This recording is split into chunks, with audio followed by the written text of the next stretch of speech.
I think Donna could not accept the fact that for the next 16 years, because the younger one was 2, that she would have to travel to Tallahassee, a place that was anathema to her, to see her grandchildren and to see her daughter. She was not allowing that to happen. And I think it was done for her, not for Wendy at the end of the day. Welcome to a special edition of Surviving the Survivor. The Dan Markell murder with Karm on Crime.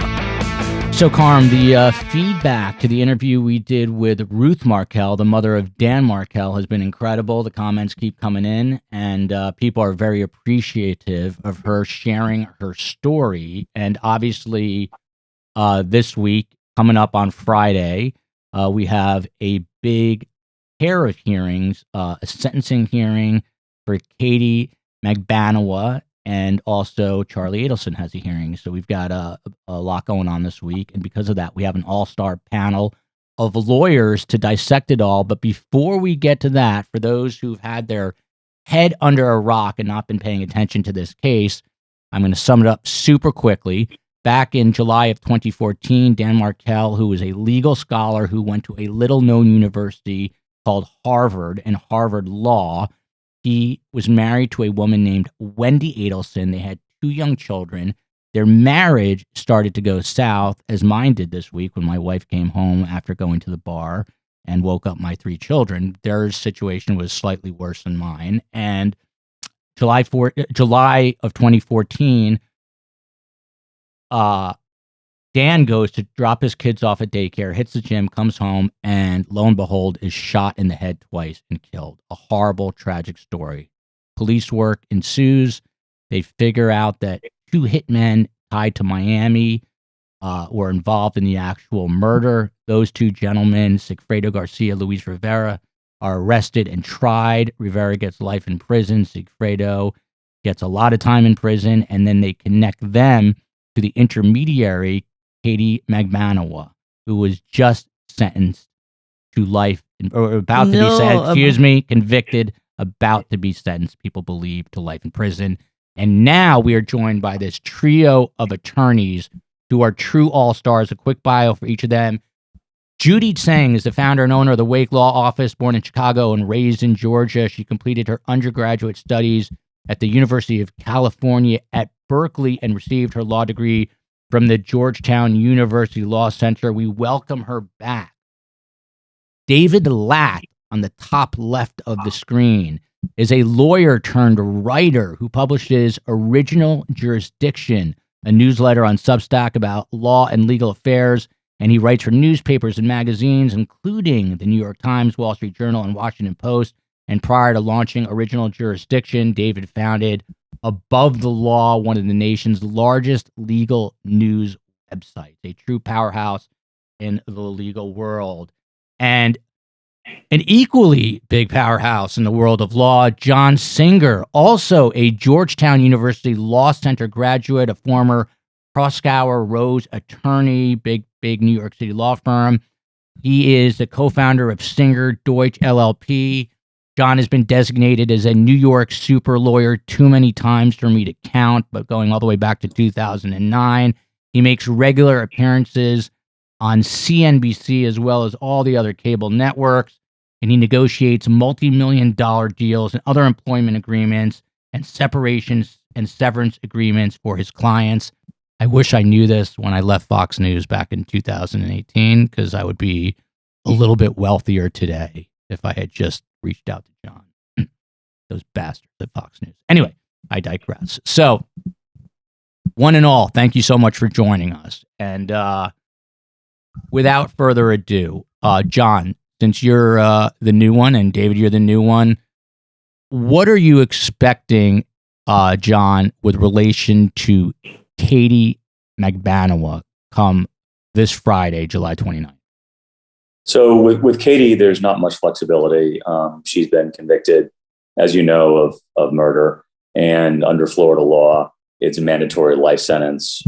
There's a possibility that she may have been attempting to cooperate, but I don't think her cooperation at this point would be of much utility. She's testified at length in 2 different trials that she knew nothing about the conspiracy, that It was all done directly. Her attorney said, between Charlie and Fredo Garcia, they were the ones who did it together without her knowledge. So for her now to cooperate or attempt to get a sweeter deal and maybe get lesser charges would be really of no use to the government, because you can't put her on the witness stand after all her sworn testimony where she claimed total ignorance as to the situation. So she's going to get life, and she's not going to get out for the remainder of her life.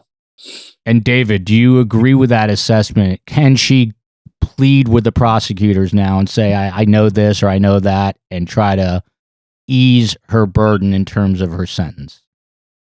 I agree with what John was saying. She's not very useful to them right now, given that she has lied on the stand in 2 separate trials and given that her credibility is in tatters. The one thing I would flag or hold out the possibility of is, does she know of some information or evidence that would corroborate Charlie Adelson's involvement that she hasn't previously disclosed? So not her testimony, but some type of information, some type of fact. Is she in the possession of any other documents or communications? But if it's just her testimony, for the reasons John said, I don't think that's going to be so attractive. What about the issue? I would just add one thing. Go ahead. I could just add one thing to what David said. At this point, they don't even need her. I mean, their case against Charlie is so strong between, the Dolce Vita recording, the bizarre behavior of Charlie and his mother in the aftermath and then the aftermath of the bump, all signaled total guilt on their part. Even, the very mercurial June Mshinda, who's still in love with Charlie, admitted that he stapled his money, which is very unusual. And they had the motive. So I don't think they even need Katie to get a conviction against Charlie. Judy, your take on all that? Oh, yes. I totally agree with what John just said. I mean, there's just overwhelming evidence against Charlie Adelson. So I have no idea what his defense could possibly be. And by the way, just to give more shout out to David Latt, you forgot to mention that David graduated from Harvard and he knew Dan Markell. He was friends with him, right? And Yes. he's also a graduate of Yale Law School and has experience as a prosecutor. So you're telling me that David has a Not very just a low journalist. IQ. Low IQ, David. What? You're telling me he has a low IQ. Well, I just thought that your listeners, they 100%. should know more about David's qualifications. I actually knew all that, and not to complain and be neurotic, and Carmela will yell at me, but I have about 17 jobs, and I got home late last night, and I did omit that from the biography, but it is critically important, and thank God for Judy. Carmela, usually you're the one correcting me, but thank God for Judy Tseng, who just I put that on the have record. here Howard Yale Law School, Not Harvard, Yale. There you go. Harvard undergraduate Yale Law School. So, David, what was your relationship with Dan like? That's a great point. Paint the picture of the person and your friendship. Yeah, so I knew Dan for many years. We met in the 1990s when we were both editors at the Harvard Crimson. We were in the opinion or editorial department. And so we weren't doing news reporting. We were writing columns, op-eds, and we would work closely together in that capacity. He was a year ahead of me. So sometimes I would edit his work. Sometimes he would edit my work.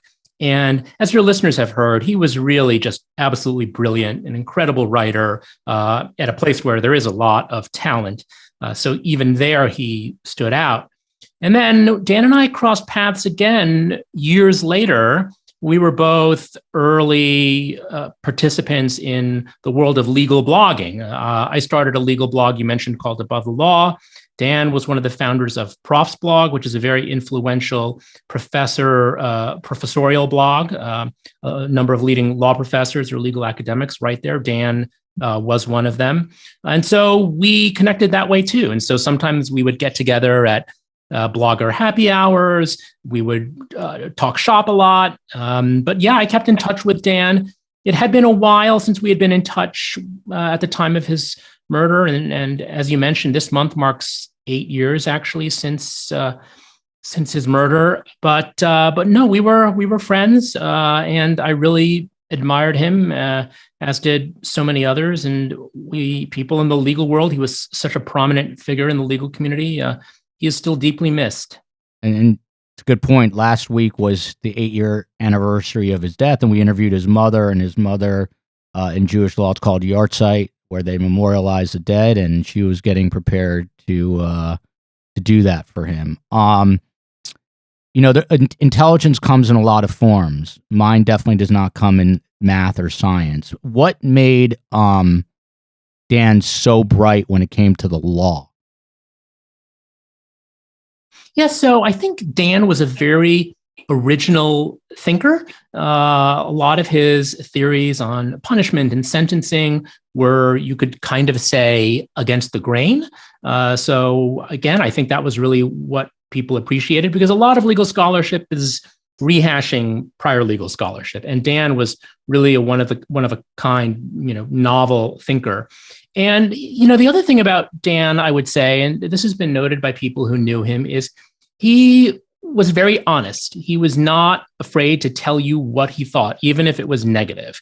So people who worked with him would say, "Oh, he gave me great comments on my papers and my articles." But if he didn't like something, he wouldn't sugarcoat it. He told you exactly what he said. I remember he was giving me feedback on Above the Law, the website I started, and he wasn't fond of the layout and the design. And I think the word he used to describe it was hideous. So again, he was not a guy who pulled his punches, but I think that's what people appreciated about him. You knew that when you talked to Dan, you were going to get a really honest answer. Sounds like my mother and my wife. I know about honesty all too well. I want to get back to you about the day of his murder, but John, it warmed my heart for those listening. John Singer, who is truly a powerhouse attorney in Manhattan, the concrete jungle, he reached out to me on LinkedIn and said, "Hey, I've been watching your podcast.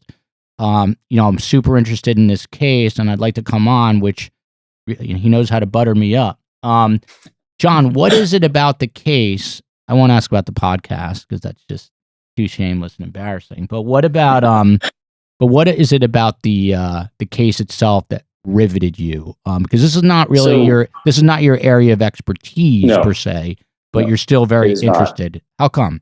Yeah, I think that when the pandemic hit, like most of Manhattan, we moved out to the Hamptons, and there was nothing to do but drink and watch Tiger King. And once we did all that, I walked a lot, and I was just listening to podcasts, and I found the Over My Dead Body on Wondery that David Latt was involved with, and it was a very interesting story. I didn't know much about the case at all. And then as my walks got longer and the days got much more boring, I listened to the entirety of the first trial, the trial against Fredo Garcia and Katie Magbanua in 2019, listened to every bit of testimony, and was just fascinated by it. I mean, there were a lot of similarities or connectivity I felt to both of the people involved, both Dan and Wendy. I have lots of friends in common with both of them. Wendy went to undergraduate in Boston at Brandeis and then studied at Cambridge. I went to Tufts and studied at the London School of Economics. They both are graduates of law school. I went to Georgetown. Dan was at a big firm. I started at a big firm before we each went into different areas of the law. My parents live in South Florida. My wife's parents live in South Florida. My wife grew up in South Florida. She went to Penn. Dan went to Harvard. There was just so many issues that felt similar. And then what really gripped me was it was more anger, because it was clear from the first time I listened to the podcast that the Adelson family was involved, and the fact that they had not been charged and that they went for the low-hanging fruit was really, really disappointing. And I understand that they were hoping for Katie Magbanua to flip on Charlie. I get it. But for them, the three Adelsons, who I think were involved, to have walked free for such a long period of time, and the poor Markell family, not only knowing that the people behind the murder were living their life and doing as they pleased, and then you had the issue with the grandchildren. It just became interest, curiosity, and then anger. And I can tell you that when Charlie was finally arrested, I mean, I felt elated. I really did. I mean, that was a really good day. And I followed the 2022 trial. I'm looking forward to the next one in 23. And hopefully beyond that, there'll be one or two more. And leading into that, John, do you think that, and I might be putting you in a legal bind here, but probably not, and you'll know because you're the lawyer, but do you think Wendy was involved? I do. I mean, initially, I didn't. When I first heard and listened, on one of these long walks in Southampton, her 5-hour interrogation, which is brutally difficult to listen to because she's lying through her teeth. I mean, she offers up that Charlie had offered to hire a hitman. And that to me seemed, well, logically, if she were involved, why would she offer that up? But the more I studied the case, the more I listened to her two rounds of testimony at both of the trials, it seemed like a pretty good idea on her part. Let's offer it up and then everybody will believe she wasn't involved. So at the end of the day, I do think she was involved, but I do think this was done for Donna, not Wendy. I think Donna could not, for the life of it, accept the fact that for the next 16 years, because the younger one was 2, that she would have to travel to Tallahassee, a place that was anathema to her, to see her grandchildren and to see her daughter. So I think that Donna, and if you listen to the wiretaps, you kind of get a sense as to who she is. She was not allowing that to happen. And I think it was done for her, not for Wendy at the end of the day. It's interesting because we've had Jason Solomon on, who founded Justice for Dan, and he was blogging about the case early on, and he said exactly what you said, which is originally he did not think Wendy was involved, and later on came to the same exact conclusion as you, that since she has a legal background as a lawyer, maybe was playing the cops in a sense, and it, showed her hand with that hitman line, basically saying, why would I, with the intent of, or the understanding that why would a guilty person ever admit that? And I also think, just to add one more thing, Jeffrey Lacoste, right? Uh-huh. He was the boyfriend of Wendy at the time of the murder. They'd broken up, I guess, 5 days prior. But if you believe his testimony, and I think he seemed credible to me, if you believe his testimony, I think that sinks Wendy, because she breaks up with him. And then as he walks away, she says, oh, by the way, are you still taking that trip, to Tennessee? And when are you leaving? Right. And that was exactly, he was supposed to leave at exactly the time when the murder took place. So it was a really good way to frame him. And if that testimony were to be believed, then I do think that adds credence to the fact that she was involved. Carmela, my dear sweet mother, do you have something to add? You know why? Do you know, Judy, why is he saying my dear mother? Because when people wrote comments, they said that he's not nice to me. And by the way, this is a great place to add this. If you guys would like to be added, and I'm talking to both our panel and our viewers, if you want to be on our email distribution list, just put your email in our comment section, and we will get that email to you weekly to get you updates on this case. Carmela. Wait a minute. Was it John who said that the 3 Adelsons are guilty? You said 3 Adelsons.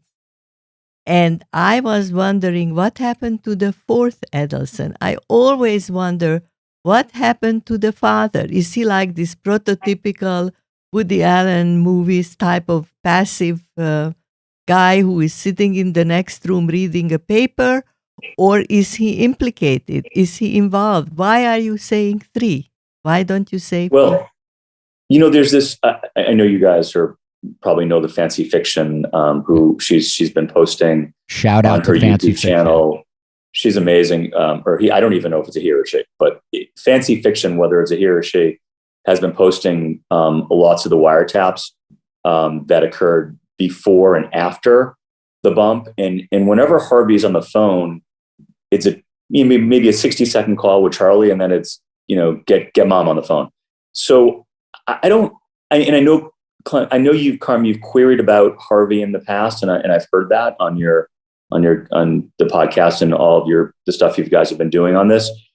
I don't know if he was involved. It just seems like he may have been in the den reading the newspaper, but perhaps he wasn't. It's very hard to parse out him because there's so little on him that we've heard about. if he was like my father and your husband, and you were up to no good, just go whatever you want to do, Carmela. No, I could. Go ahead, Carmela. Now, unfortunately, he's very old. But before, he just said, just do what you have to do. Just do it. You want to hire two hitmen? Go, Carmela. As long as you take care. You call the bank and wire the money. Don't. That's why he lives. Here? Yeah. Hey, Judy. That's why he lives 88 years. Judy, because he lets the other people do the. Judy Tseng, I didn't know if you wanted to add, but feel free to add to this. But in addition, can you take us to Charlie Adelson's hearing coming up on Friday and what that's all about? Oh, okay, sure. Well, I just want to jump in and say that there are some commenters, including the fancy fiction person, who are adamant that Harvey Adelson was in fact involved. And I mean, I took a quick look again at the arrest warrants for Magbanua or Magbanua. I'm sure David knows how to pronounce that. He can tell us because he's Filipino-American. But I noticed that they did say that Garcia had made multiple phone calls to Harvey Adelson's cell phone right around the time of Markell's murder. I mean, you guys feel free to jump in because, David, I'm sure you have read a lot of this stuff. But so weren't there phone calls between Fredo and Harvey's cell phone? There was a call on July 1st of 2014 from Fredo to what he thought was Harvey, but it was really Charlie. I mean, he must have Googled, Dr. Adelson. And I think that the testimony at the trial from Katie, if she were to be believed, but her testimony was that Fredo was jealous and angry, and he called and left a really nasty voicemail on what he believed to be Charlie's phone, but it turned out to be Harvey's. So I don't know how much weight you want to ascribe to a pathological liar like Katie, but that was the justification for the July 1st call. So okay. David, I thought there were other phone calls. I don't know between them. I don't think so. I'll have I don't know. Go back and look again. David, once and for all, is it Magbanawa or Magbanua, David? I've been pronouncing it the first way. A lot of Filipinos use a pronunciation that's not necessarily how it would have been pronounced, back in the old country. But I've been just going with Magbanua. Magbanawa. And so Judy didn't get to this yet, but David, why don't you jump in? Coming up on Friday, it's ironic. Charlie, who dated Katie Magbanua, will be crossing paths potentially with her in the courtroom hallway. What is up with Charlie on Friday? What's happening? So I believe this is really just an early hearing to sort of get the lay of the land. I don't expect anything terribly substantive to happen, but we may have a better sense of the timetable of the case. Just to double back on one thing, I want to also echo what Sean was saying about how this may have been for Donna. The other thing to remember is there was a motion pending in the divorce proceedings at the time of Dan's murder to cut off Donna's unsupervised visits with her grandchildren, those grandchildren that she adored, her sunshines. And I think even the very idea of having the visitation cut off probably drove Donna apoplectic. So I would agree with what John was saying about Donna. And then on Wendy, I've kind of also had a similar evolution. At first, I really didn't think she was involved because why would she volunteer that information about her brother? But I'm not so sure now. For example, one thing that came up at trial was so she was meeting up with her girlfriends for lunch, and she also needed to buy some liquor, a bottle of, I think, Bullet bourbon. And there was a liquor shop right where she was going for lunch. But instead of going to that liquor shop, which would have been most logical, she went to this liquor shop on the other side of town, which so conveniently allowed her to sort of drive past Truscott Drive and the crime scene. And then her testimony at the two trials is kind of muddled over, did she see that the road was obstructed or not? And maybe she didn't even go there. She's now trying to deny it. But there's something fishy about that. It's just a little weird. But look, I'll say this. I will say that for Wendy and also for Harvey, just think about it in terms of the prosecution's burden. You have to show guilt beyond a reasonable doubt. That's definitely there for Charlie. But with Wendy and with Harvey, that would be tougher. I think it's there for Donna, but if you were trying to convict Wendy and Harvey, that could be challenging because you would need to connect all those dots. And so I'm not sure if you could get a conviction on that. And John, unless Charlie flips. Yeah, exactly. If he flipped on his own mother. But I don't know. I think the Adelsons are like the mafia. I think they're very loyal to each other. That was my follow-up question, but you interrupted nicely there. And when Thank you interrupt, you get no hate mail, just when I interrupt. But John, I love that. Your assessment is the same of this coming Friday. You're not expecting much other than kind of a mapping out of Charlie's future courtroom fate. Anything beyond that you're expecting? No, it will just be your perfunctory case management hearing where they'll talk about dates, discovery, things of that nature. Nothing substantive, though. And I have a question. Go ahead, darling mother. Okay. The three of you have obviously your own cases. Now, what happened with the Adelsons was that after the murder, nothing happened for years and years and years and years.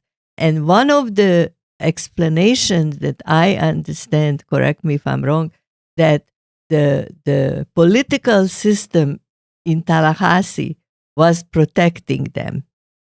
And I wanted to hear your comment. If you heard anything, did it occur to you as bizarre that so many years nobody was, the Adelsons were not indicted, only now Charlie's indicted? And just a quick follow-up, that what Carmela's alluding to, I think the gentleman's name was Weinstein, who was the president pro tempore of the state senate, I want to say, who had some influence with the judge presiding over the case. David, can you tell us about that? Was there some foul play, if you will, amok, or some favoritism going on that prevented prosecution for several years before the wheels of justice started turning? There have been theories to that effect, and some folks have wondered whether the state attorney for Leon County, Jack Campbell, might have had some connections to some of the players, or were there donors or some things of that nature. Personally, I'm not so sure. I'm just thinking that Georgia Kappelman, the lead prosecutor who you've had on this show, I think she just really wanted to have all her ducks in a row, and she just was a very cautious prosecutor. And it's kind of like, you get this one shot on goal, you don't want to miss. And so I think, look, she was just waiting for just have like an avalanche of evidence. And look, I think you can go either way in terms of was that the right thing or not. But if Charlie does get convicted, I think a lot of us will breathe a sigh of relief, and that will vindicate Georgia's call, because God forbid, what if she went to trial and didn't get a conviction? Because even though I think this case is open and shut, you just never know. Look at what happened at Katie Magbanua's first trial. She's guilty as the day is long, but she managed to convince two jurors not to convict. So if you went with a half-baked case against Charlie without the Dolce Vita recording that John mentioned, which really makes it obvious, I'm not sure what would have happened. I would have been nervous. So I'm thinking that maybe it was just Georgia was waiting until she had as much evidence as possible. And I think now she's, knock on wood, I think she's in a good position to try this case against Charlie. And John, how tight is the squeeze on Charlie right now? If I'm Charlie Adelson and I'm a neurotic Jew, I'm not a periodontist, but I'm sitting in a jail cell and I am thinking I could be in prison for the rest of my life. I do love my mother, but I don't know how much I love my mother. Is Charlie Adelson right now, John, is he thinking I might have to crack to save myself?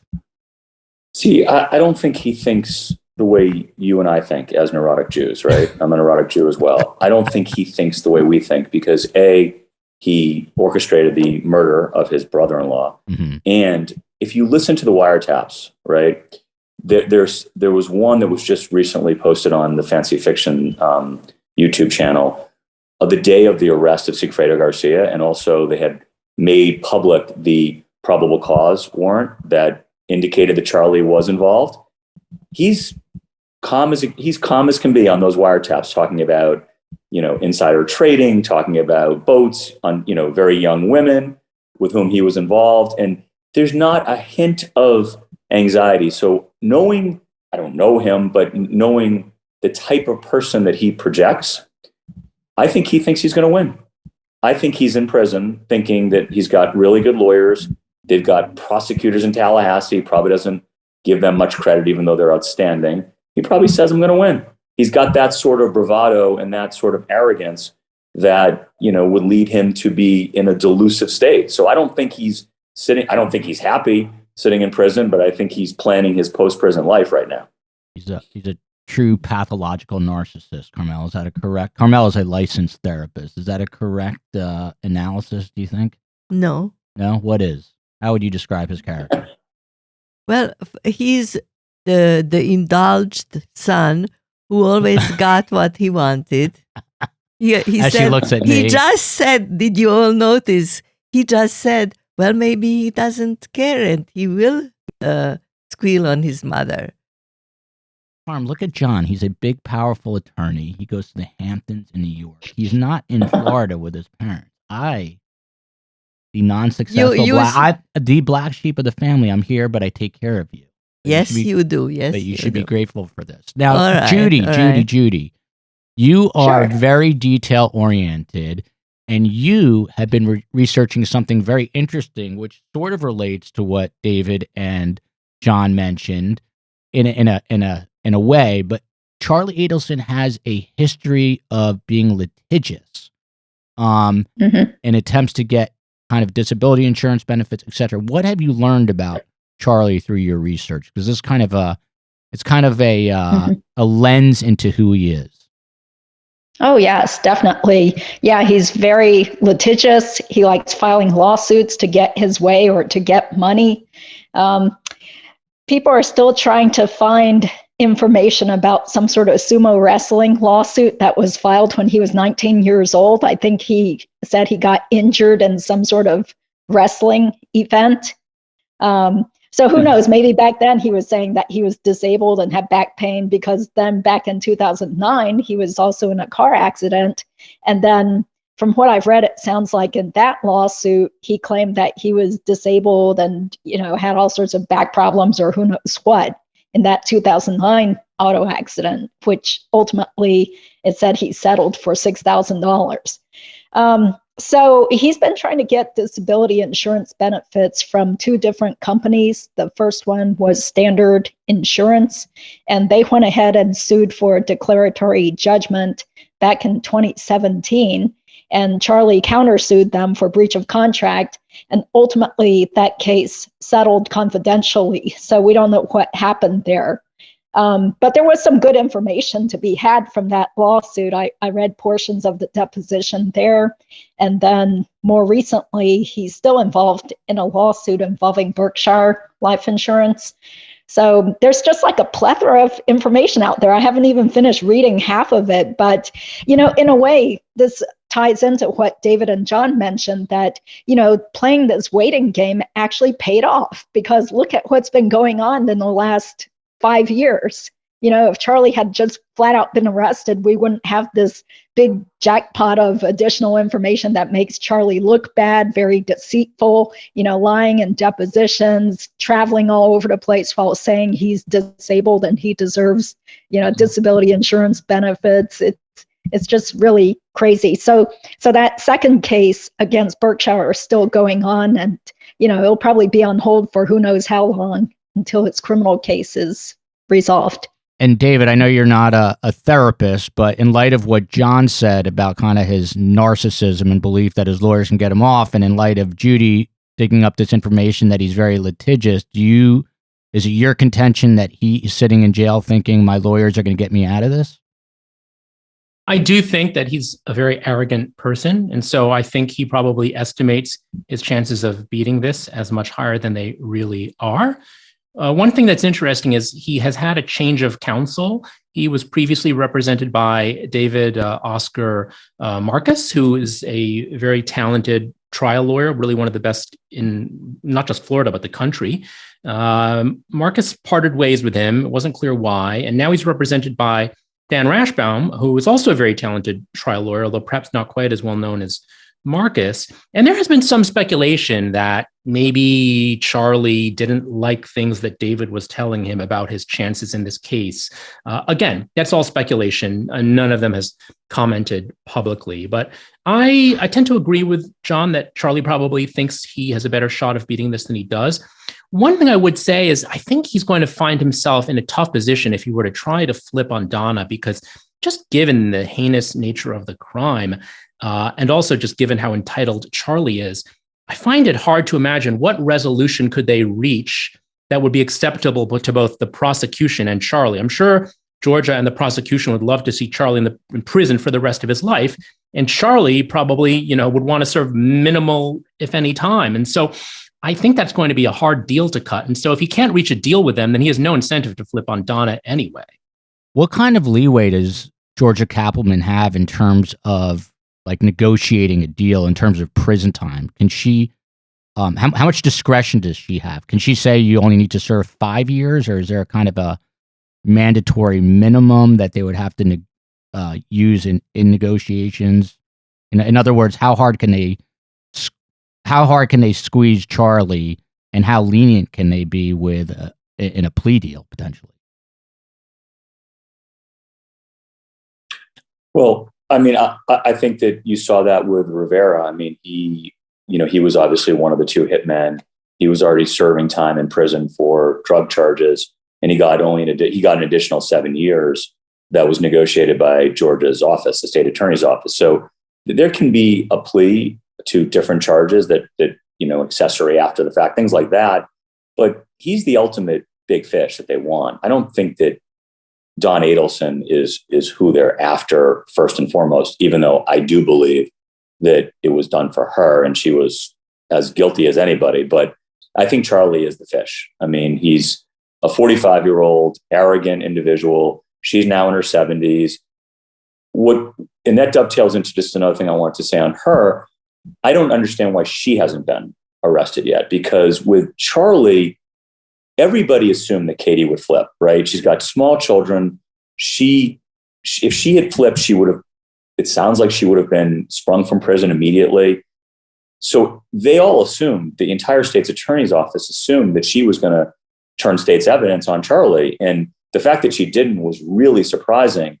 Charlie's not flipping on Donna. So, and Donna's, as I said, she's in her 70s. Rivera, his memory's getting worse and worse. He was much worse this time on the stand than he was in 2019. So what are they waiting for vis-a-vis Donna? They're not going to get Charlie to flip on her. And, and as I said, she's getting up there. So I'm very surprised she hasn't been charged yet. John, real quick, I think you may have mentioned this, but time-wise, how long before we see Charlie's trial, in your estimation, begin? I think it's going to be sometime in the summer of 23. It's certainly not going to be anytime soon. As David mentioned, he changed counsel. There's a lot of discovery. I think there's 400 calls that were, wiretaps. And I'm sure, his attorney is just getting those now because he wasn't a party previously. Hence, unless they were requested under the sunshine laws in Florida, is how Fancy Fiction may have gotten them. I don't think he's listened to all of them, and it's going to take time to prepare for trial. I'm sure Charlie's not happy sitting in Leon County in prison, but it's going to take the lawyers time to get the case together and marshal their defense. And David, with a kind of a preponderance of evidence against Charlie, if you're his defense attorney, how do you create a case that the jury will believe you and not the state? I think you asked this question of Judy last time too, and I don't really think there's a very good answer to it. I don't want to be Charlie's lawyer. I don't really know what you would do.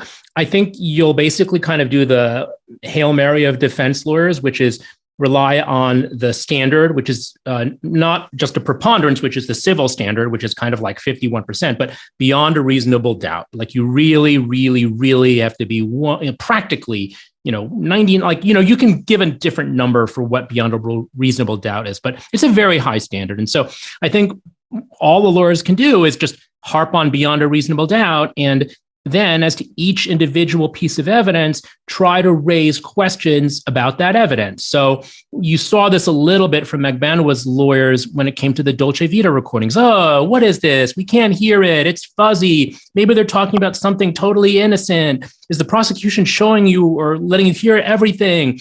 Do stuff like that. And then at the end say, look, we realize this may not look great, but you are sworn jurors and you have sworn to only convict if it's beyond a reasonable doubt. And, and here, we have no clear evidence that Charlie directly, basically that. I don't really know what else you can say. There's not really a good alternative theory. At least with Katie, she had that kind of ridiculous theory that John alluded to earlier, that somehow this was a direct deal between Sigfredo Garcia and Charlie Adelson.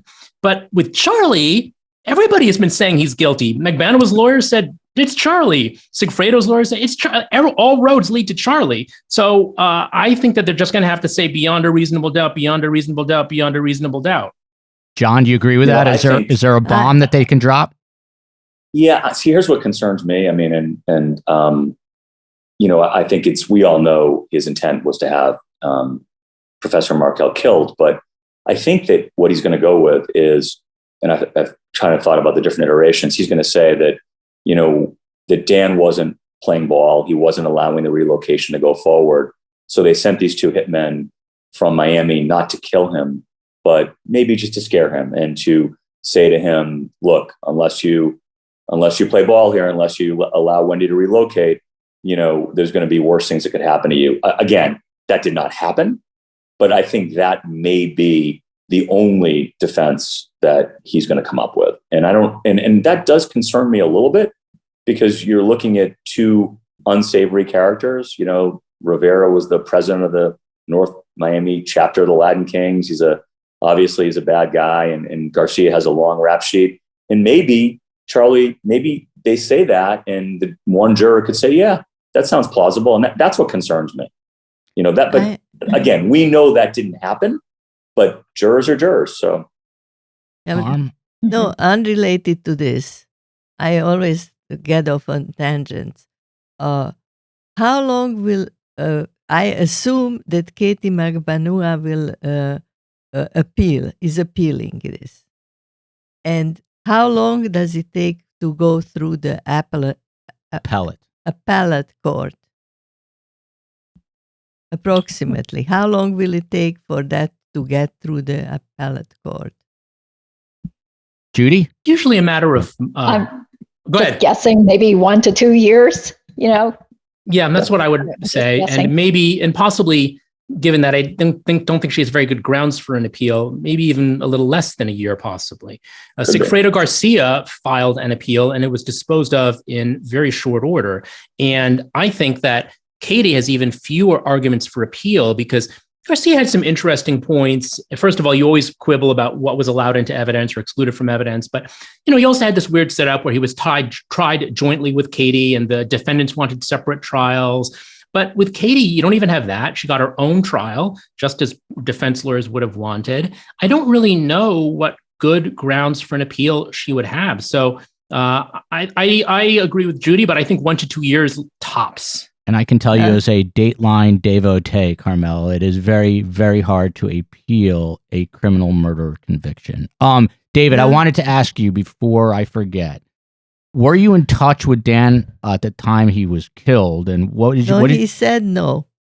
What was your... Oh, good memory. Thanks, Karm. Yes, we had been in touch about a year prior. And in that call, Dan called me about something totally unrelated. It was about a story I was working on as a writer.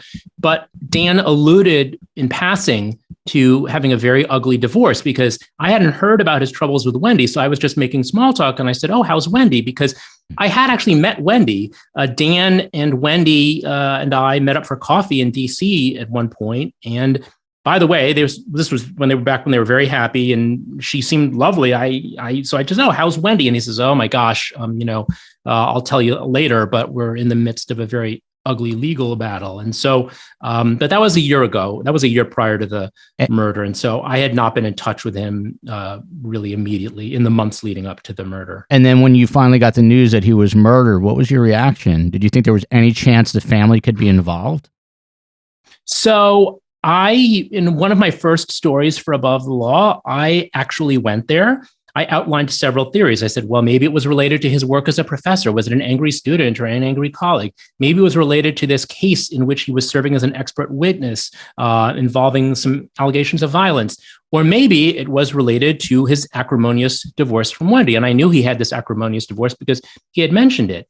And oh my goodness, I got so much angry mail from friends of the Adelson saying, oh my gosh, how irresponsible of you to say this. They're a wonderful, upstanding family. How dare you besmirch their name? You're just pulling this out of thin air.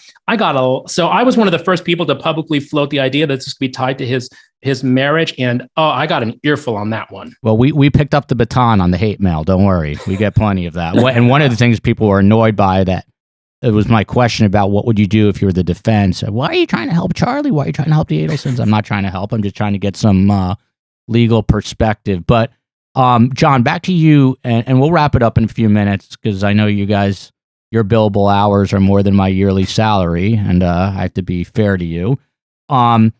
So you brought up Fancy Fiction. Shout out to her, Got Donuts, and the rest of the loyal following. But Karm and I, after the last roundtable we did, we actually got in my car and we started listening to Fancy Fiction's YouTube channel with those wiretap calls. And immediately Carmela, my beautiful mother, says, I can't listen to this. It makes me too uncomfortable. I feel like this could be me and you. Yeah. Well, I get uncomfortable with very uncomfortable discussions. But John, how important are these wiretap conversations? Because we have the same intonation. We don't plot murder, but we don't plot murder. Occasionally, occasionally he has the fantasy, but I pick it up non-verbally, But in general, we sound alike. Let's put it this way: we sound alike. It's the ethnic thing. John, how important are these wiretaps? The wiretaps are irrelevant for Charlie's trial, with the exception of one or two. I mean, the overwhelming majority of them just give you a window into Charlie's arrogance and the type of person he is and how depraved he is, but they're not relevant or they won't be admissible. The one that's going to kill him, I think, at the end of the day, or bad choice of word. Well, the one that's going to get him guilty is when he says, when Donna calls him right after the bump, and says to him, I got something, and it involves the two of us. And that's it. That's going to kill him right there, because why would she not have gone right away to the police? Why would she have called him and says, it involves the two of us? And that right there is what I think is going to do him in. The rest of them, completely irrelevant, with the exception of a few between he and Katie. But the ones where he's talking to his friends or he's talking, and there's hundreds of those are not relevant or admissible. If you are the state and you have that piece of evidence you just alluded to about the call after that bump, how do you play that? Is that something that you present once and you're very clear about it? Or is that something that you hammer home several times to the jury? Well, I think they'll play it with, with the detectives the way they did in the Magbanua trials. And then if Charlie were to take the stand, obviously they would play it with him as well. But I think that the sequencing of events is something that's very resonant to the prosecutors and what they've been really banging the drum on. The fact that the calls went from Donna to Charlie to Katie to Garcia and then back. And they have hammered that home in both trials. The sequencing is what the bump was designed to engender, and it did. And I think that when Donna says it involves the two of us, I think you know what I'm talking about. How do you extricate yourself from that? How do you get out from under that? Such a strong piece of evidence. And you just brought up something interesting. Is there a chance that Charlie takes the stand in his own defense? I mean, it's going to be a battle between him and his attorneys because they're going to tell him not to. But, at the end of the day, it's his call. And I think we've all sort of formulated an opinion of Charlie and what type of person he is? And does he seem like someone who would demur from getting on the witness stand, or someone who thinks getting on the witness stand, he'll be able to charm one or two jurors? I think it's the latter. So that's my opinion, but it'll be a battle between him and his counsel up till the bitter end. That totally bombed for Katie, though. Totally did not work. She looked like an idiot on the stand. It was a disaster for her. Disaster. Judy, this is exactly what I was thinking about. They were talking about. Katie is a big mystery to me as a quote psychologist looking at this. I have a master's degree, but and I did that all my life, and I don't understand how she kind of gave up on her life instead of getting 15 years. She just went, it was like almost like committing a suicide, that she didn't, what was the reason? Well, that's why I still suspect that maybe the Adelsons have still been giving her family money indirectly somehow. I mean, hopefully the prosecutors have been able to follow some sort of financial trail that, there's got to be some money flowing there. Otherwise, why wouldn't have Katie flipped on Charlie? See, Karm, I told you money's more important than love. Is David? Do you agree with that as well? And John, do you think that there is if you follow the money, that's a reason that Katie did what she did? I can't think of any alternative, and that's why I've always wondered: is there some kind of secret offshore account or trust for her children? And so maybe Katie can think, you know what? Maybe I'll spend the rest of my life in prison, but my two kids are going to be provided for. Otherwise, I have no idea. It just doesn't make sense, because she could have gotten a very good deal. As John mentioned, Georgia said at one point something like she has the keys to her own prison cell or something like that. She could have gotten a great deal because she's at the center of this all. She has evidence on everybody, including Charlie. And so unless there's some kind of arrangement like what Judy is saying, I have no idea why she is rotting in prison. I just thought this second, I thought of something very romantic. Here. I think that Fredo was in love with her. They were testifying. This was the love of his life, okay?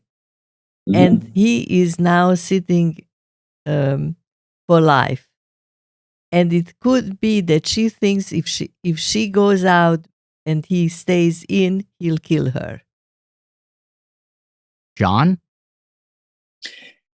It's a case with a lot of twists and turns. So anything is possible. But I was worried in both Magbanua trials, because it is a very powerful argument that Tara Kawas, her attorney, brought up in closing in both cases, which is she had the keys to her own jail cell, and the fact that she didn't turn on anyone, was giving me pause, because certainly a guilty person would have done that, would have turned. I don't know how much the Adelsons, if they're paying her or their children, and is it even binding? Let's assume the Adelson said, we're going to set up a trust and we're going to keep funding it annually. You can't hold them to that. So it's always been a mystery to me why she didn't flip. There's no good answer to that. And there never will be from my standpoint. So we have just a couple minutes left. There's two more things I want to hit on. Just, if you would, just quick answers from each of you. First off, Georgia Kappelman, her job as a prosecutor up to this point. Judy, how do you rank her? Oh, well, I would say excellent.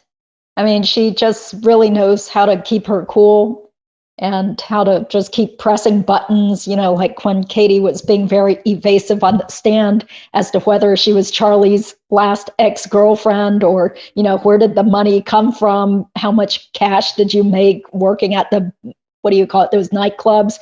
I think Kappelman has such a great temperament because she's very calm, cool, and collected.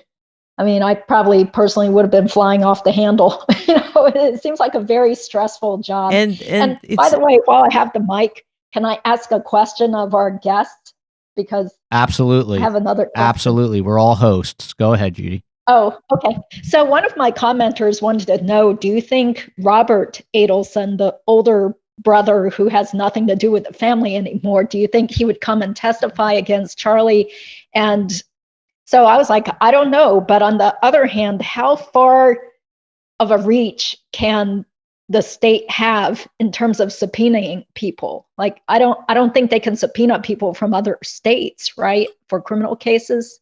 They can. I mean, I think with Robert, I mean, it's pretty clear from Wendy's testimony in the 22 trial that the family cut off contact with Robert, not because of the woman he married. There was a reconciliation, according to Wendy, quote, beautiful reconciliation. But I think that Robert thought they were guilty and made it clear to them. So, but that's not, I don't think that's admissible evidence. His speculation about the family's culpability is not something that a jury would be allowed to hear. So he can be subpoenaed. You can get subpoenas you can get a court in New York where he lives to issue a subpoena, and he can be brought to Florida, but he has nothing, in my opinion, that would be of any utility to the prosecution other than speculation. And David, your assessment real quickly about Georgia, how's she done so far? Oh, I think she's done an excellent job. And I would also give props to Sarah Dugan, her colleague, who's another assistant state attorney, who was really very strong in the second trial. I thought she had some excellent questioning and statements. And so I really take my hat off to them because they've been working so hard on this case for so many years. And so it must have been so gratifying to finally get some measure of justice in getting that conviction of Katie. And Wait, lastly, I have a question. This happens every show, guys. I tell Carmela we've got a wrap, and she lengthens. But, from now on, I'll try to keep going and then she'll wrap. Go ahead, Karm. Without an introduction, I'll just ask the question. Thank God. You have all the latitude to drag it out for years. There is no pressure on the prosecutors and on the courts to do it in a timely fashion. They have all the legal authority to do it, whatever it takes, it takes.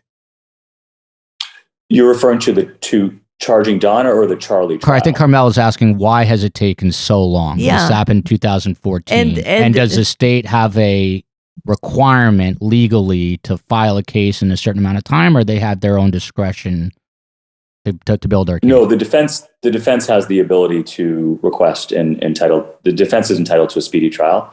But again, doesn't always happen that way because the defense attorneys have to, garner enough of the evidence and present their case. But, here it took several years to even determine who did it, that the hitmen did it, because, they had to get the cell tower information. They had to track the Prius. So that was in 2016. Katie's first trial was in 2019. That seemed a bit of a long lag. And then there were delays in the second one because of the Dolce Vita, but justice doesn't move as quickly as we would like, unfortunately. And just a quick comment from each of you, and then we'll wrap it up. I was very appreciative that Ruth Markell came on our podcast. I thought it was very brave of her. She's written a book called The Unveiling. David, any thoughts on Ruth, coming out now and speaking publicly about her husband's death? Son's death. Sorry, that was a Freudian slip. I'm sorry. Yeah, no, I was just saying this. I actually emailed Ruth to this effect. I mean, she's a hero, just how she has endured this ordeal with so much grace and strength, and also fighting to get legislation passed to protect the rights of grandparents who find themselves in this, admittedly very bizarre and strange and specific situation. But she got the Markel Act passed, which would establish visitation rights for grandparents in situations like this, where in this case, if Wendy actually were to be convicted of something. So I'm really just amazed at Ruth. I'm just in awe of her. And I look forward to her book, which is coming out in September. Called The Unveiling. Judy and then John. Judy, your thoughts on her coming out and her publishing her book? Oh, yeah, it's amazing. I really loved your interview of her. And she's just so strong. I mean, so you can tell this is why Dan Markell turned out to be such a brilliant legal scholar, great guy. well loved and respected, because his mother just seems like such a well-grounded, very intelligent, articulate person. And I think it's great that she's come out with a book, and she also helped drive the legislation. Absolutely. And a shout out to Mentor Lawyer, who also interviewed her and did a great job. And John, lastly, your thoughts on Ruth Markell and the book? Same. Enough superlatives can't be uttered about her. I mean, so brave, so strong, so smart, so articulate. I listened to the interview that you did, an excellent interview with her. I also listened to the one with Mentor Lawyer, and the way she comports herself with such poise and grace. A really, really impressive person, and someone who I am in awe of, truly. I mean, what David said, I'll use the word awe. I truly felt that and feel that when I listened to her. She's really remarkable. Listen, thank you all so much for coming on. Thank you. It was very enlightening. 3 much smarter people than my mother and me, although my mother's pretty smart. Don't put me. My mother's pretty smart, despite the heavy accent, which throws people off. But I hope I can get you on the record to say that you will all come back soon for some more follow-up. Do I have you? Sure, whatever you need. Awesome. I have you on the stand. Excellent. So thank you so much. Thank Anything you any so of you want to plug? David, your website? No, you can find me online at davidlatt.substack.com, where one of the things I cover is the Markell case, and I'll definitely be writing about the events of next week. Judy, Again, thanks for having me. This has been great. Thank you so much, David. Yeah. Judy?